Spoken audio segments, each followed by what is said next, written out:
Welcome back to Laker Vision. We're your anchors, JoJo and Christina. Here's a recap as to the first few weeks of school. Last Friday and Monday, the high school art class got a chance to tour a special exhibit at the Box Factory. Also, the LMC Middle School and High School showed their support for the Special Olympics and law enforcement by participating in the Torch Run. Last Wednesday, the middle school and high school had their first Mass together since 2019. Tryouts for the fall drama production, The Suicification of Romeo and Juliet, were held this Saturday. That's all. Now on to next week. As for this week, seniors went to Five Pines and back to school night was last night, September 23rd. Also, we are looking for host families to take in Guatemalan exchange students. The middle school writing for publication class has put together a series of public service announcements. The first in this series deals with polluting the Great Lakes. Leona Miller will share what she has learned. Over 11,000 tons of trash is pumped into the Great Lakes every year. That weighs the same as 2,000 elephants. And around 5,000 tons of that trash is pumped into Lake Michigan every year by both America and Canada. I got my information from the Rogers Institute of Technology's website. Now, think before you discard your trash that could end up. Thank you for that, Leona. We look forward to more public service announcements. Now to you, Will and Tommy, for sports recaps on WTSN. I'm Tommy Cullen. And I'm Will Worthmer for Lakers Sports Recap. The varsity soccer team fell to Howardsville Christian Monday, September 13th after a hard-fought game. Howardsville scored twice in the first few minutes of the game, but the Lakers kept the ball out of the goal the rest of the game. At the Lawrence BCS Jamboree, the men's cross-country team, Owen McLaughlin placed second with a time of 18:41, and Matthew Lage placed third. For the women's, Allie Glendenning placed first with a time of 21 minutes. The Sharks lost to the Red Arrow Raiders, a newly merged team between New Buffalo and River Valley, after a tough game Saturday night. On Monday, the varsity soccer team fell to New Buffalo 5-2. Diego Nerio and Matt Lage scored the 2 goals. The varsity volleyball team beat Countryside on Wednesday, September 15th, 3-0. Both the varsity and JV volleyball teams beat Eau Claire Wednesday night. For the varsity team, Lily Whelans finished with 6 kills and 11 aces. JoJo Marsh had 10 assists. We had some tough losses and some great wins this week. Nice job, and go Lakers. Now to Mary and JoJo with Totally Not Jeopardy! Welcome back to Totally Not Jeopardy! We're your hosts, JoJo and Mary. Totally Not Jeopardy is a game where 2 teams of 2 race to grab the eraser off the table in order to answer the question first. If they do, the question goes to the other team. If the team guesses it correctly without the multiple choice, they get 2 points. If they guess it incorrectly, the other team gets a shot to answer. If both teams do not guess the right answer, they will be given multiple choice options. And these are your contestants. I'm Nora. I'm Claire. I'm Colin. And your first question is, name one of the 2 states that doesn't observe daylight savings time. Alaska.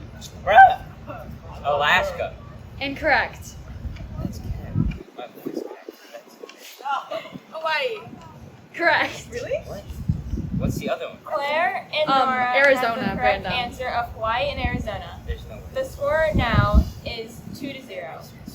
The next question is, acrophobia is the fear of... Spiders. Incorrect. Dude, it's not arachnophobia, it's arachnophobia. Acrobats. Incorrect. Your multiple choice options are fear of heights, acrobatics, spiders, and houses. Acrobatic. Incorrect. Houses. Yeah, actually. Incorrect. Look at No team gets the points. No team gets the point. Okay. The correct answer was fear of heights. Okay, that is the first book of the Bible.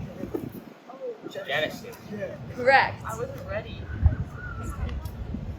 Colin and Owen had the correct answer.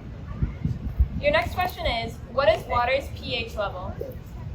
Ah, 7. Correct. bro.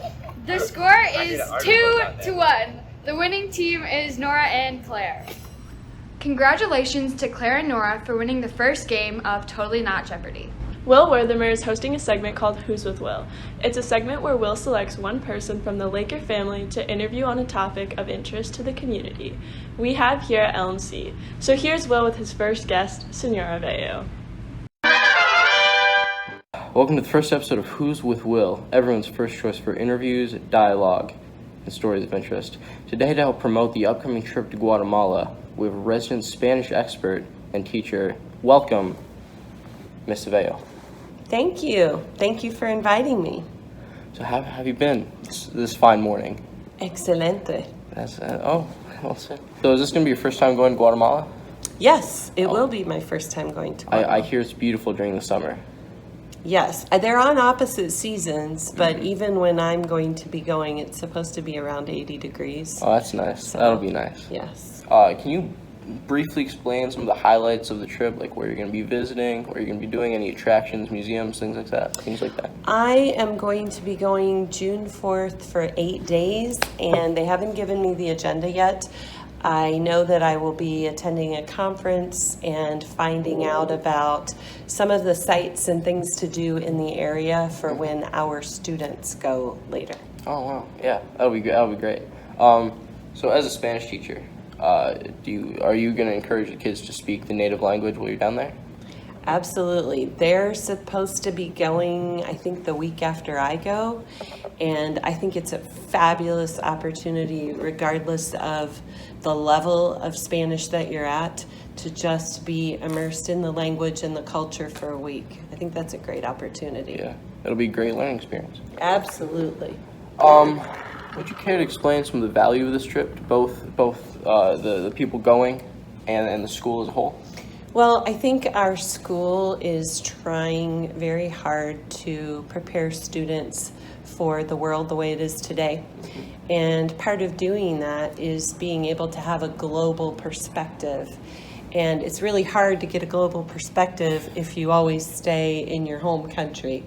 So from that standpoint alone, I think it's fabulous for kids to get to experience different cultures, different languages, different groups of people. That's a great answer. So I'd like to say thank you to Miss Veo for helping us with this interview, and back to our anchors, Christina and JoJo. Thank you, Will, for that very interesting segment with Senora Veo. Thank you for tuning in. We'll see you next week for the next episode of Laker Vision.